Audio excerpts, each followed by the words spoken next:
चमत्कार एक ऐसी घटना है जिसे प्रकृति के ज्ञात नियमों द्वारा नहीं समझाया जा सकता। किसी घटना को चमत्कार के रूप में वर्गीकृत करने के मापदंड अलग अलग होते हैं। अक्सर धार्मिक ग्रंथ में कहा गया जाता है कि चमत्कार हुआ है और विश्वासी इसे तथ्य के रूप में स्वीकार कर सकते हैं। चमत्कार क्या होता है, कैसे घटित होता है और इसके पीछे का सत्य क्या है, इसको हम 3 भागों में समझने का प्रयास करेंगे।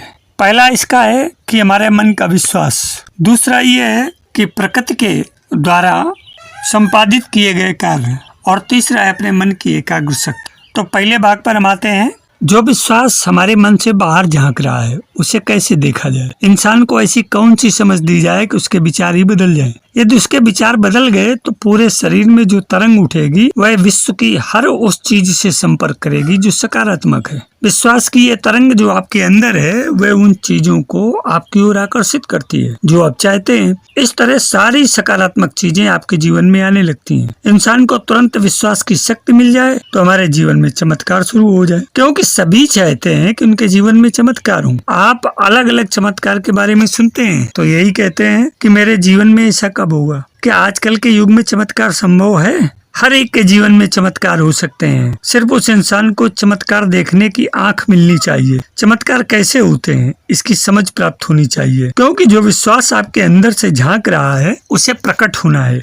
उसके प्रकट होते ही चमत्कार होते हैं। कुदरत नियमों पर काम करती है। उन नियमों के अनुसार इंसान के अंदर विश्वास और श्रद्धा खुली तो निश्चित चमत्कार हो सकते हैं। अगर विश्वास और श्रद्धा प्रकट नहीं हुई तो कोई चमत्कार नहीं होगा। विश्व के विकास की एक ही आस है और वह है विश्वास, अर्थात विश्व धन आस। विचार विश्वास का आईना है। मन से जो विचार निकलते हैं उन्हें देखकर ही पता चलता है कि विचारों के पीछे किस तरह का विश्वास है। इंसान के विचार ही बताते हैं कि उसके अंदर कैसा विश्वास है, और विश्वास ये बताता है कि इंसान कितनी बड़ी काम कर सकता है। एक इंसान कहता है सुबह उठकर मुझे पहला विचार ये आता है कि मंदिर कितने बजे खुला। वह इंसान अपने शरीर को मंदिर कहता है। उसके लिए सुबह उठना यानी मंदिर का खुलना है। मंदिर जब खुल जाता है तब उसके सामने अलग अलग लोग आना शुरू हो जाते हैं। शरीर उठा यानी मंदिर खुला। पुजारी स्वयं आप क्या करें? तब निश्चित ही ऐसे शरीर से जिसमें विश्वास भरा हुआ है, सकारात्मक, आनंददायक, सभी के मंगल के लिए कार्य शुरू हो जाते हैं। सुबह उठने के बाद एक इंसान को विचार आते हैं मैं उठा,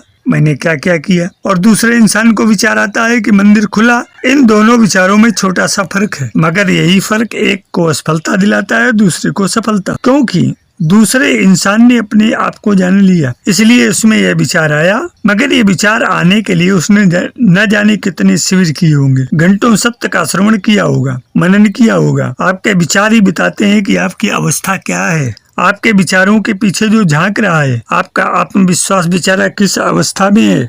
ये स्वस्थ अवस्था में है तो आपके विचार कैसे होंगे? स्वस्थ अवस्था में हरे भरे विचार होंगे। अतः आज से ही अपने विचारों में आत्मविश्वास की महक डालना शुरू करें। किसी भी घटना में वह चाहे नकारात्मक ही क्यों न हो, अपने विचारों को सकारात्मक ही रखें। अपने पर विश्वास रखें कि आप वही सब कर सकते हैं जिन्हें करने के विचार आपके अंदर उठते हैं। मनन करें। हमारे अंदर विश्वास ही एक ऐसी तरंग है जो विश्व की हर वस्तु अपनी तरफ आकर्षित करती है जो हम चाहते हैं। इंसान के विचार ही बताते हैं कि उसके अंदर कैसा विश्वास है, और उसका विश्वास ही बताता है कि आदमी कितने बड़े काम कर सकता है।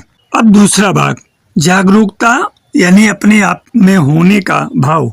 जब इतने सारे लोग चमत्कार कर रहे हैं तो मैं क्यों चमत्कार करूं? इस धरती पर लोगों ने ईश्वर के बारे में बहुत ज्यादा बात करना शुरू कर दिया, क्योंकि उन्हें इंसान होने की विशालता का एहसास ही नहीं था। अगर उन्हें इंसान होने की विशालता का एहसास होता तो फिर वे किसी और चीज के बारे में बात ही नहीं करते। आपको मेरी इन बातों में अहंकार झलक सकता है। अगर खुद को जानने में सारा ध्यान था तो फिर वह भी बहुत अहंकारी होता।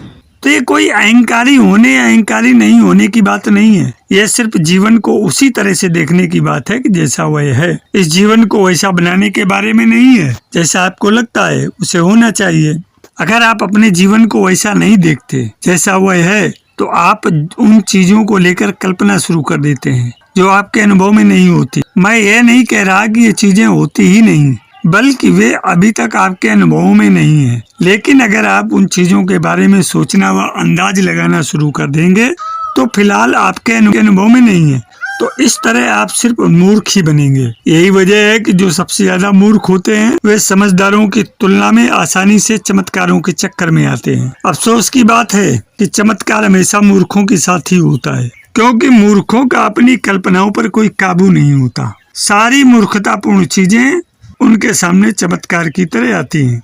ऐसी कोई चीज, विषय, वस्तु जिसे आप समझ नहीं पाते उसे चमत्कार कहते हैं। देखिए, इस मोबाइल के जरिए इसमें थोड़ा सा प्लास्टिक और थोड़ी सी धातु है। अगर आप चाहें तो मैं अभी अमेरिका का लगा सकता हूँ। अगर यही काम मैंने आज से 100 साल पहले या 50 साल पहले किया होता और आप तार्किक होते तो आप बेशक सोचते कि मैं आपको मूर्ख बना रहा हूँ, लेकिन आज आप जानते हैं कि यह एक हकीकत है।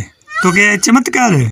या तो हर चीज को चमत्कार के तौर पर देखिए या फिर कुछ भी चमत्कार नहीं है। बात सिर्फ इतनी है कि अस्तित्व के बारे में आपकी जानकारी व समझ जैसे जैसे बढ़ती जाती है वैसे वैसे आपके लिए कोई चीज चमत्कार नहीं रह जाती। अगर जीवन की आपकी समझ व अनुभव बेहद सीमित है तो आपके लिए हर चीज चमत्कार है। तो यहाँ जीवन को देखने के दो तरीके हैं। आप या तो हर चीज को चमत्कार के तौर पर देखिए या कुछ भी चमत्कार नहीं है। मिट्टी को देखिए, अगर आप उसमें खाद डालते हैं तो पेड़ों पर सुंदर फूल निकल आते हैं। खाद बदबूदार है तब भी फूलों की खुशबू देखिए। अगर आप इस प्रक्रिया के बारे में नहीं जानते और अगर मैं आपसे कहूँ कि मैं इस खाद को एक खुशबूदार फूल में बदलने जा रहा हूँ तो क्या आप भरोसा करेंगे? मान लीजिए मैं अपने हाथ में खाद लूँ और उसको फूल बना दूं, तो आप इसे एक चमत्कार कहेंगे। अगर यही काम एक पेड़ करता है तो आपको नहीं लगता कि यह एक चमत्कार है? आखिर ये भेदभाव क्यों?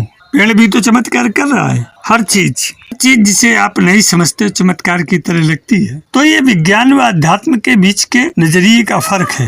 एक दिव्यदर्शी हर चीज को एक चमत्कार की तरह देखता है, एक वैज्ञानिक हर चीज को एक प्रक्रिया के रूप में देखता है। वे दोनों अलग अलग नहीं है, दोनों ही समान है। अब तीसरा भाग, मन की शक्ति। लोग जीवन में जिस भी चीज की आकांक्षा करते हैं, चाहे वो कारोबार बढ़ाना हो, घर बनाना हो या कोई और, पहले ये विचार पैदा होता है कि मैं ये चाहता हूँ। एक बार जब ये विचार आता है तब ज्यादातर लोग अपनी ऊर्जा को कार्य के जरिए उस चीज की ओर लगा देते हैं और उसकी ओर काम करना शुरू कर देते हैं। अगर उनका कार्य पर्याप्त प्रभावशाली है तो उनका विचार एक हकीकत बन जाता है। दुनिया में लोगों के काम करने का ये आम तरीका है, लेकिन वे नहीं जानते कि उस विचार को जीवन ऊर्जा के एक खास आयाम में कैसे सशक्त करें। विचार स्वयं ही एक स्पंदन और ऊर्जा है। अगर आपकी ऊर्जा में भौतिक शरीर से परे थोड़ी गतिशीलता है और अगर वह गतिशीलता एक सचेतन प्रक्रिया बन जाती है तो आप एक जगह बैठकर अपनी ऊर्जाओं को कहीं और भेज सकते हैं। लेकिन अगर आप अपनी जीवन ऊर्जाओं पर पर्याप्त महारत हासिल किए बिना ऐसा करते हैं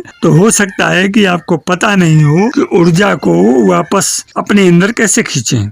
ज्यादातर लोगों की इच्छाएं अस्थिर होती हैं। उनकी इच्छा आज किसी चीज की होती है, कल किसी दूसरी चीज की होती है और ये इच्छाएं बदलती रहती हैं। लेकिन अगर किसी व्यक्ति की कोई चीज के प्रति बहुत शक्तिशाली इच्छा है तो वे जवान ही मर जाते हैं, चाहे वह चीज घटित हो या न हो। खासकर अगर वह साकार हो जाती है तो वे जवान ही मर जाते हैं, क्योंकि वे जानते हैं कि अपनी जीवन ऊर्जाओं को बाहर कैसे लगाएं। लेकिन उसके पास पर्याप्त महारत नहीं होती तो इस काम को करने के बाद फिर वापस आ जाएं। मित्रों, बिना ऊर्जा के विचार पैदा नहीं कर सकते आप। बात बस इतनी है, क्योंकि ये सब इतने बेतरतीब तरीके से हो रहा है तो शायद इसके पास खुद को अभिव्यक्त करने के लिए जरूरी ऊर्जा नहीं है। आप अपनी विचार प्रक्रिया से इतनी ज्यादा ऊर्जा पैदा कर सकते हैं कि आप किसी को भी मार सकते हैं। आपका मन एकाग्र होता है तो वह एक शक्तिशाली साधन होता है। दुर्भाग्य से लोगों के साथ यह एकाग्रता ज्यादातर समय एक नकारात्मक तरीके से होती है, सकारात्मक तरीके से नहीं।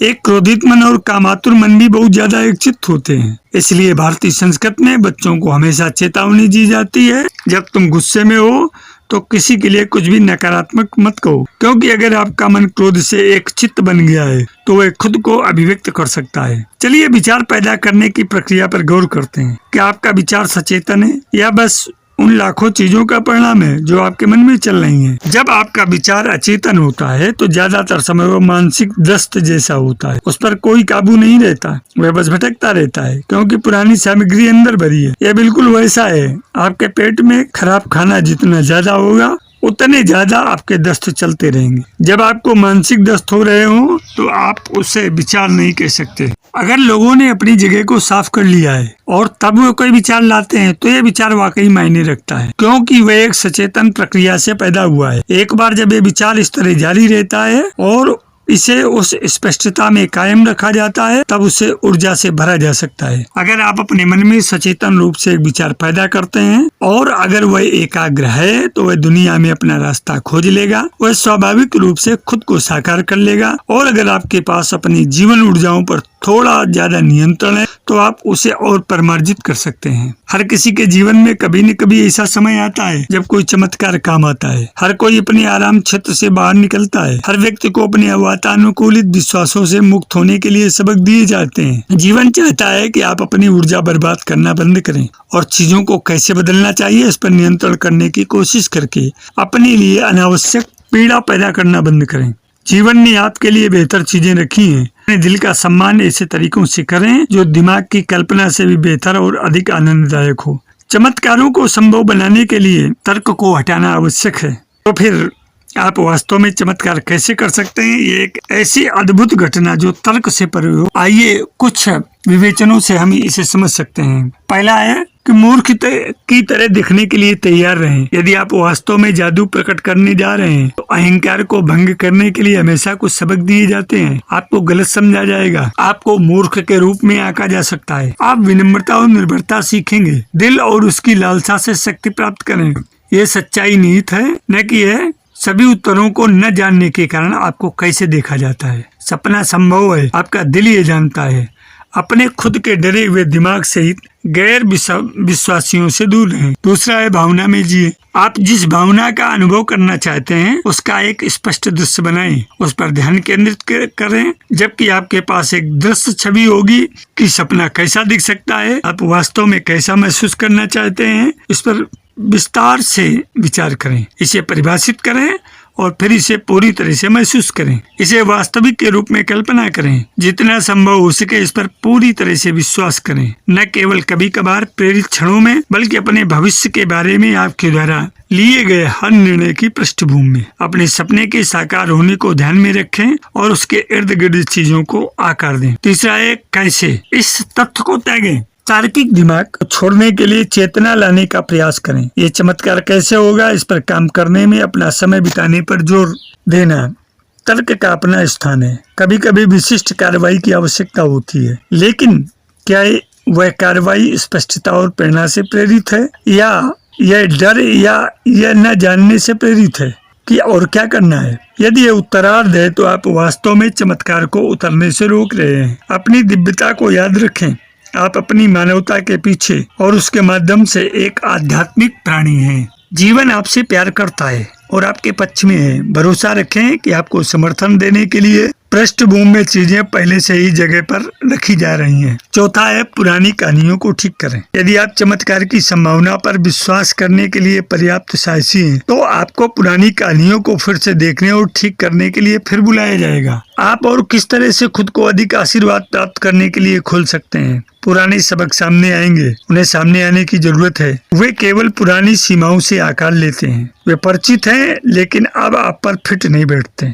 वे केवल एक नई प्रतिक्रिया आपकी दृष्टि और सपने को मजबूत करने के माध्यम से साफ होने के लिए हैं। इसे पहचानें, उनका धन्यवाद करें और फिर अपनी नई कहानी में वापस कदम रखें। पांचवा और अंतिम बिंदु है जगह बनाएं। कुछ समय बिना किसी एजेंडे के बिताएं। अगर आपको ऐसा करना है तो इसे शेड्यूल करें। कुछ समय के लिए समस्या समाधान से दूर रहें, भले ही हर हफ्ते 3 या 4 घंटे के लिए ही क्यों न हो। एक बार जब आप इसमें आराम करना सीख जाते हैं तो ये आपको खुशी की जगह पर ले जा सकता है। ये आपके दिल को विश्वास बनाए रखने के लिए भी मजबूत बनाता है। भले ही आपकी समाधान की पहली अनसुलझी क्यों न हो, वह वर्तमान क्षण को एक अनमोल उपहार के रूप में संजोना सीखता है, जिससे वह स्वाभाविक रूप से जीवन द्वारा भेजे गए संकेतों को देखता है, उन लोगों को आकर्षित करता है जिनकी उसे जरूरत होती है और खुद को प्राप्त करने की हिम्मत देता है। मित्रों, चमत्कार तब संभव है जब आप अपने रास्ते से हटने का साहस करते हैं। जो भी सबक दिए जाते हैं वे आपके सच्चे स्व की ओर वापस लौटने के लिए एक प्रेमपूर्ण आह्वान है, ताकि आप फिर से आनंद से जुड़ सकें। चमत्कार तर्क से परे हो सकते हैं, लेकिन वे वास्तविक हैं। जब समय आपकी तत्परता के साथ पूरी तरह से संरेखित हो तो चमत्कार होने में बस एक पल लग सकता है। राहत, उत्साह और कृतज्ञता महसूस करें। जीवन में प्रतिदिन, प्रतिक्षण, प्रतिपल चमत्कार घटित हो रहे हैं। जीवन आपके पक्ष में है, सिर्फ आपका इंतजार है। तो सफल जीवन की यात्रा के इस अंक में आज के लिए इतना ही। धन्यवाद।